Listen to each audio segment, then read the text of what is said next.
পিরোজপুরের নেছারাবাদ উপজেলার বেলুয়া নদীর পাড় জুড়ে গড়ে উঠেছে অসংখ্য নার্সারি। সড়ককাঠি বরিশাল মহাসড়ক দিয়ে এগুলো সড়কের দুই পাশে চোখে পড়ে সারি সারি নার্সারি।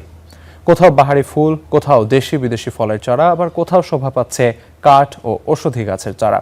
সবুজে ঘেরা এই জনপদ এখন পরিচিতি পেয়েছে নার্সারি গ্রাম হিসেবে।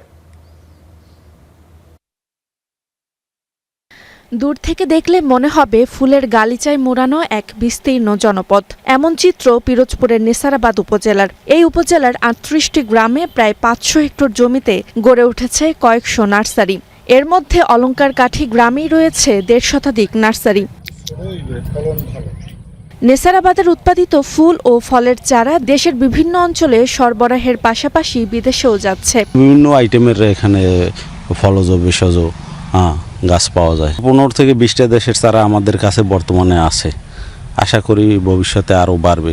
নার্সারি ব্যবসাকে কেন্দ্র করে এলাকায় তৈরি হয়েছে ব্যাপক কর্মসংস্থান।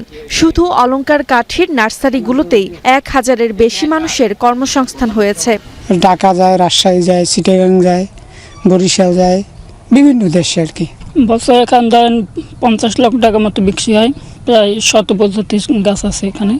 এই নার্সারির মাধ্যমে নেছারাবাদের স্থানীয় অর্থনীতিতে পরিবর্তন আনতে প্রয়োজনীয় সব ধরনের সহযোগিতার আশ্বাস দিয়েছেন বিসিক কর্মকর্তা। ছোট বড় অসংখ্য নার্সারি গড়ে উঠেছে। এ সকল নার্সারিতে বনজ, ফলজ এবং অসংখ্য ফুলের গাছ রয়েছে। এই সকল নার্সারির মাধ্যমে নার্সারির যারা স্বত্বাধিকারী তারা লাভবান হচ্ছে।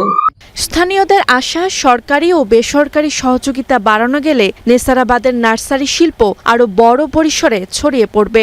এতে দেশের অর্থনীতিতে অবদান রাখার পাশাপাশি বৈদেশিক মুদ্রা অর্জনের সম্ভাবনাও আরও বাড়বে। Desk report, star news.